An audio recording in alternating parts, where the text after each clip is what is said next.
In this video, we're going to be doing a Zelezny technical breakdown. So what that means is we are going to see these two 95-meter throws from 1993 and see what the technique looks like and why Zelezny was so great.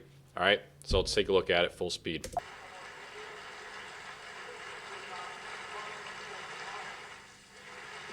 He's put a lot into that throw. He knows it's a good one. Oh, it is indeed. It's causing trepidation amongst the officials. All right, so let's take a look at this, break it down a little slower.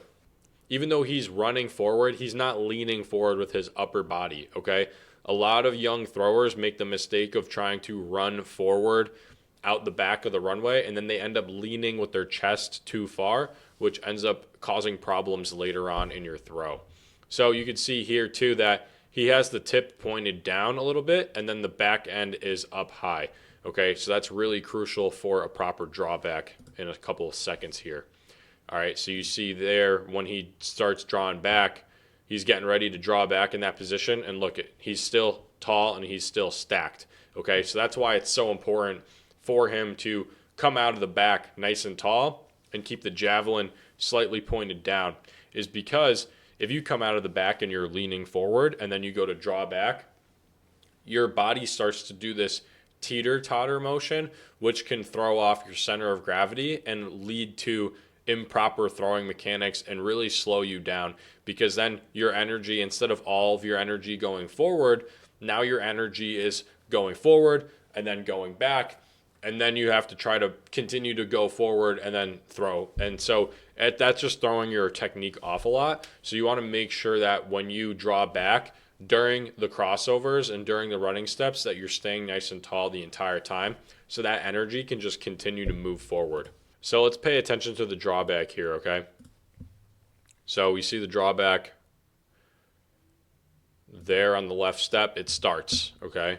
So that left step right there, it starts, and then the right hits, and then you're getting into the crossovers here, but the arm is still low, okay? So it's still kind of swooping up, and then by the time that left leg hits again, the arm is back into the wrapped throwing position, and he's doing his full-blown crossovers, okay? So it's down on the left, take the right step, back up fully on that second left step. Then you're going into the crossovers, hit your penultimate, into the block, and then throw. So big key thing here is when he does his drawback is that each step he does his drawback on is a transfer of energy. So it's down on the left, like we talked about, starting to come back up on the right, and then finally into the proper place on the second left step, and then you're right into the crossovers. You do one crossover, hit a penultimate, and then throw.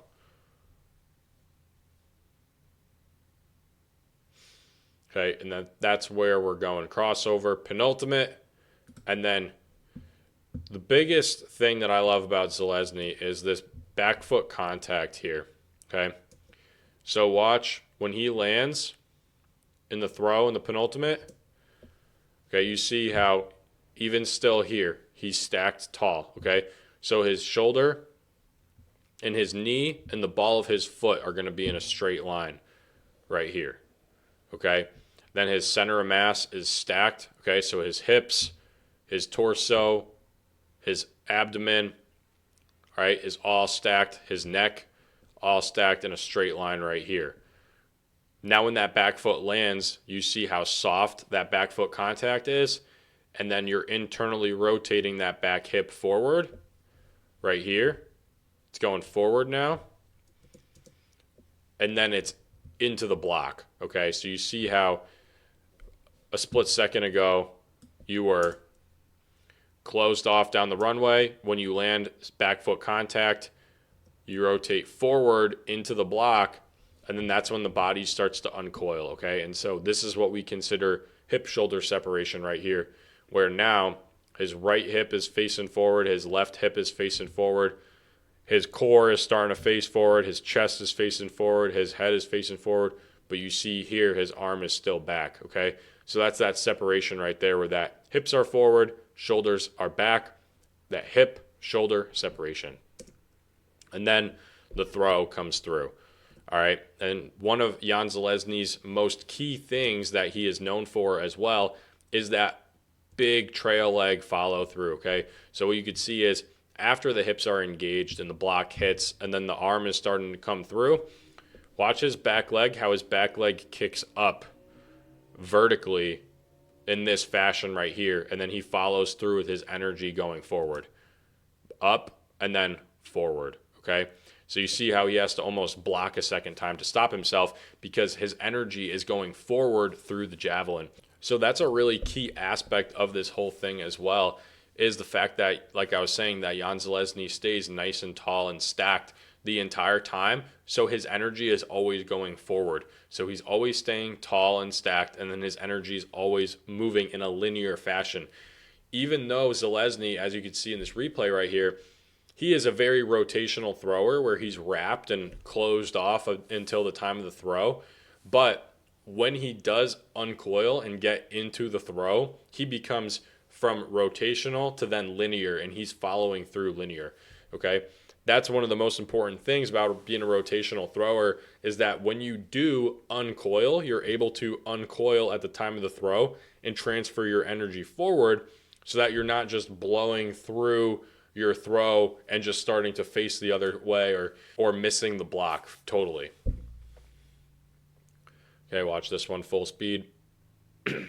That's where he breaks the world record at the time by 12 centimeters on that one.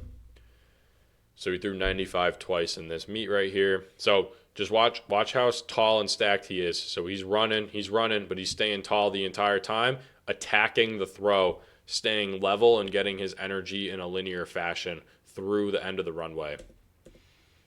Running, forward, attack, finish through, forward, okay? So that's the biggest thing, is that even if you are going to have a rotational component to your throw, you need to make sure that you are unwinding at the proper time and then squared off down the sector so that you can throw forward and get your energy forward. Too many times I see throwers that are rotational and then their left arm ends up swinging across crazy like that, and then their body ends up turning off this way, and then the sector's this way. So if the sector's this way, we need to make sure that we're uncoiling and then squaring off right down the sector and then throwing forward.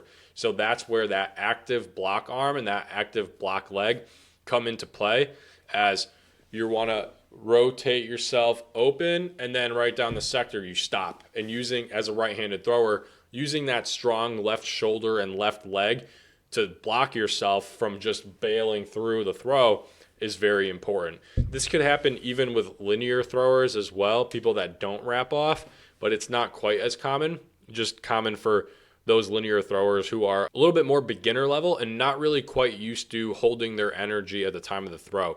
You just notice that a lot. So let's watch this one more time through. Watch it in slow-mo here.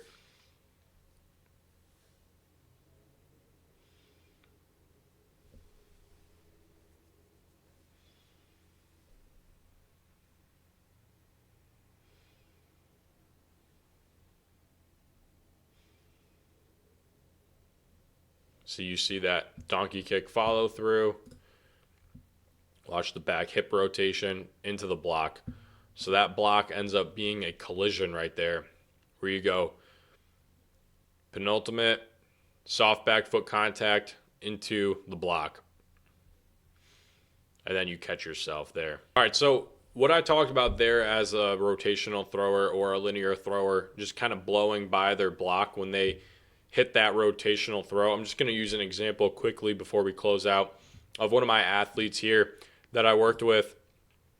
So with Jordan here on this throw, he's throwing 74 meters, and watch how he gets that same squatty back foot contact as Zelezny, but watch where this leg ends up when he throws, and how you see how he swings around and then he's like facing these rocks over here.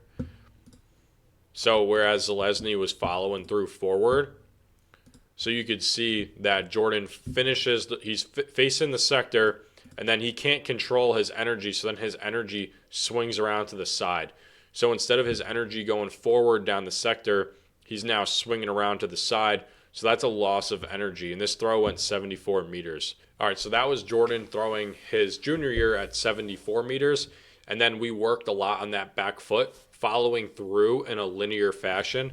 So you can see here is, watch this back leg on this throw now, where he gets that back hip internal rotation, and then watch him follow through straight down the runway. And he's chasing after it, and he's facing forward now. So that change right there led to him going from 74 meters to then 84 meters the next year. So this is his 84 meter throw right here, and you could see how that difference of him going from, okay, he's rotational, to then linear, and then chasing after the javelin forward. That one change in the offseason was the biggest change that we made, and that translated to him adding 10 meters to his throw. That's why what Zelezny did was so impressive, is because he was able to be underhand drawback, super rotational, very tall through the entire approach, and then back to linear, and then follow through like that. That's why he was able to throw as far as he did, because he had that combination of speed and athleticism and rhythm into that final action of the throw, and really just put out monster throws very, very consistently. So, all right, thanks for tuning into this video. I hope that you liked that, and we'll see you next time.